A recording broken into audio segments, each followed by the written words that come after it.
Students अभी हम लोगों ने बात की लाइन ऑफ स्पेक्ट्रम की।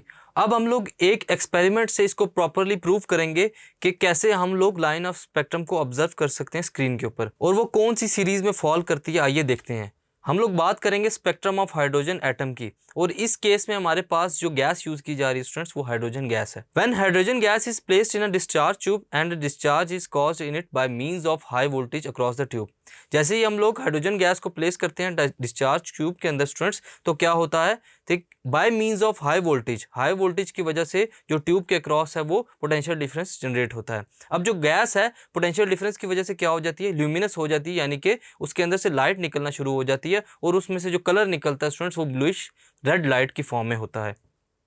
अब इस लाइट को एनालाइज करने के लिए हम लोग पास करते हैं स्टूडेंट्स एक डिस्पर्सिंग डिवाइस से, जिसको हम लोग प्रिज्म या ग्रेटिंग भी कह सकते हैं। अब उसको हम लोग चूंकि उस ट्यूब के सामने रखते हैं, इस वजह से वो क्या होता है, जो लाइंस निकल रही हैं स्टूडेंट्स, जो लाइट निकल रही है वो प्रिज्म से पास करती है, और इस वजह से क्या होता है, एक स्पेक्ट्रम ऑफ हाइड्रोजन एटम्स जो है वो जिसके अंदर लाइंस कॉन्सिस्ट कर रही हैं स्टूडेंट्स, वो हमें स्क्रीन पर इजीली शो हो जाता है। Each line represents a wavelength of light given of the light source. अब हर लाइट जो है स्टूडेंट्स जो कि अलग अलग वेवलेंथ की हैं, वो लाइट सोर्स से निकल रही हैं, और हर लाइट की, हर लाइन की हमारे पास अलग अलग वेवलेंथ होती है। अब आगे हम लोग बात करेंगे फर्दर कि ये जो लाइंस हैं, ये जो वेवलेंथ्स हैं, ये कौन कौन सी सीरीज में फॉल कर रही हैं। The line spectrum of hydrogen includes a series of lines in a visible region of the spectrum. हम लोग देखते हैं कि जो हाइड्रोजन एटम है स्टूडेंट्स, उसके लिए जो स्पेक्ट्रल लाइंस शो हो रही हैं वो विजिबल रीजन में है, वो हमें इजीली नजर आ सकती हैं। जो लाइंस है स्टूडेंट्स वो 3 डिस्टिंक्ट ग्रुप्स की फॉर्म में फॉल करेंगी, जिनको हम लोगों ने नाम दिया हर डिस्कवरर्स के नाम पे। जो स्पेक्ट्रम होता है स्टूडेंट्स एटॉमिक हाइड्रोजन का, वो पहले सबसे पहले किसने ऑब्जर्व किया, बोहर ने, जो उन्होंने अपनी प्रपोज किया थ्योरी के अंदर। उसके बाद क्या हुआ कि जो बाल्मर हमारे पास साइंसदान थे, फिजिस्ट थे, उन्होंने क्या किया, उन्होंने इस एक्सपेरिमेंट के थ्रू वो जो हमारे पास लाइंस हैं उनकी वेवलेंथ को फाइंड किया, और जो उन्होंने वेवलेंथ फाइंड करने के लिए जो फार्मूला निकाला था स्टूडेंट्स, वो हमारे पास क्या है, 1/λ is equal to R bracket 1/2² minus 1/n का स्क्वायर। ये है हमारे पास बार्मल्स फार्मूला, जो क्या फाइंड कर सकता है, वो जो लाइन स्पेक्ट्रम हमारे पास लाइंस शो हो रही हैं किसी भी रीजन के अंदर, उसकी वेवलेंथ को फाइंड करने के लिए। यहाँ पर n जो है हमारे पास स्टूडेंट्स वो क्या है, इंटीजर यानी कि इंटेग्रल वैल्यू है, और इसकी वैल्यू क्या हो सकती है, n is equal to 3, 4, 5 up to so on.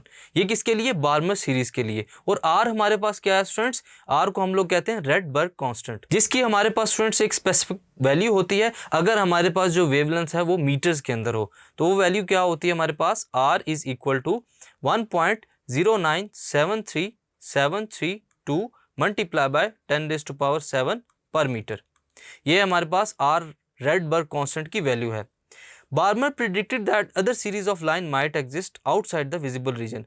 Barmer ने जो लाइन ऑफ स्पेक्ट्रम देखा था स्टूडेंट्स, वो सिर्फ विजिबल रीजन के अंदर देखा था, और उन्होंने लेकिन प्रिडिक्ट भी किया था कि ये जो लाइन है विजिबल रीजन के अंदर, इसके अलावा जो अदर रीजन्स है, अल्ट्रावायलेट रीजन्स हो गए या इंफ्रारेड रीजन्स हो गए, वहाँ पर ये लाइन ऑफ स्पेक्ट्रम भी एग्जिस्ट करता है। लेकिन उन्होंने ये चीज़ सिर्फ प्रिडिक्ट की थी, फाइंड नहीं की थी। विच obey the equation given below. अब वो हमारे पास जो सीरीज बन रही हैं, स्पेक्ट्रल लाइंस बन रही हैं स्टूडेंट्स, वो इसी इक्वेशन को फॉलो करती हैं, जो इसको क्या कहते हैं, हमारे पास स्पेक्ट्रम ऑफ लाइंस है हमारे पास, वो शो हो रही हैं अदर रीजन्स के अंदर। उसके बाद क्या हुआ स्टूडेंट्स, सेवरल ईयर्स लेटर, कई सालों के बाद जो अदर लाइन ऑफ स्पेक्ट्रम है वो भी डिस्कवर होना शुरू हुआ। अब उस स्पेक्ट्रा को हम लोग क्या नाम देते हैं, जैसे कि बार्मर सीरीज का नाम दिया था, और अब जिस स्पेक्ट्रम ऑफ लाइंस जहाँ पे जिस रीजन में शो हो रही थी उसको डिस्कवर किया लेमन, पास्चन और ब्रैकेट ने। और ये जो सीरीज थी जो कि इन्होंने डिफाइन की, वो इनके नाम पर ही थी, लेमन सीरीज, पास्चन सीरीज और ब्रैकेट सीरीज, जो कि डिस्कवरर्स हैं। अब ये जो वेवलेंथ है स्टूडेंट्स इन लाइंस की, उनको हम लोग उसी इंपेरिकल फार्मूला से इजीली कैलकुलेट कर सकते हैं। सबसे पहले बात करेंगे लेमन सीरीज की। लेमन सीरीज के लिए हम लोग यूज करेंगे बार्मर इंपेरिकल फार्मूला को ही, लेकिन वहां पर जो चेंज होगा वो उस इंटेग्रल वैल्यू के अंदर होगा। सबसे पहले हम लोग लेमन सीरीज को लिखते हैं, which is 1/λ is equal to r 1/1² minus 1/n का स्क्वायर। ये हमारे पास लेमन सीरीज के लिए है, जो स्पेक्ट्रल लाइंस हमें हमारी स्क्रीन पर शो होती हैं। यहाँ पर हमारे पास जो n की वैल्यू होगी स्टूडेंट्स, वो 1 से स्टार्ट होगी और up to so on, 1 2 3 4 5 up to so on. उसके बाद आती है हमारे पास past tense series. Past tense series हमारे पास क्या होती है students, 1 over lambda is equal to R. यहाँ पर हमारे पास जो वैल्यू होगी 3 का स्क्वायर माइनस 1 आवर n का स्क्वायर। ये है हमारे पास पास्ट टेंस सीरीज, यानी कि जो ऐसी लाइंस जो कि हमारे पास थर्ड लाइन के अंदर शो हो रही, जहाँ पे हमारे पास n की वैल्यू 3 से स्टार्ट होती है स्टूडेंट्स, वो हमारे पास क्या कहलाती है, past tense series. n is equal to 4 5 6 up to so on. इसके बाद हमारे पास जब n की वैल्यू जैसे ही 4 होगी स्टूडेंट्स, तो वहाँ से हमारे पास ब्रैकेट सीरीज शुरू होती है, जिसको हम लोग लिखते हैं 1 over lambda is equal to R 1 over 4 square minus 1 over n square.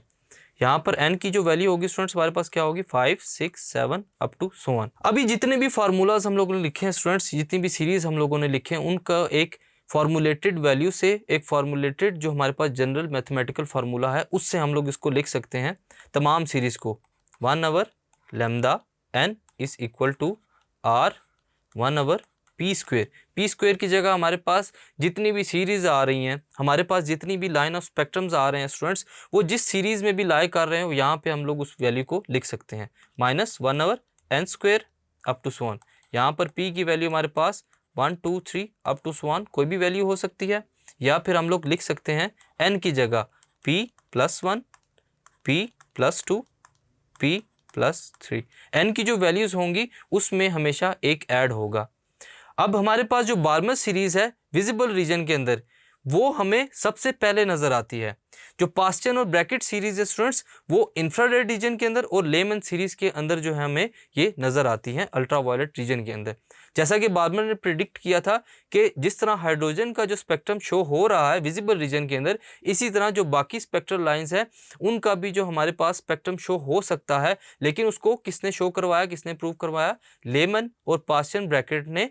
किस लिए, इंफ्रारेड रीजन के लिए और अल्ट्रावायलेट रीजन के लिए। सो स्टूडेंट्स, ये है हमारे पास line of spectrum for hydrogen atoms, और हम लोगों ने इसमें बात की डिफरेंट सीरीज की for different line of spectrums के लिए।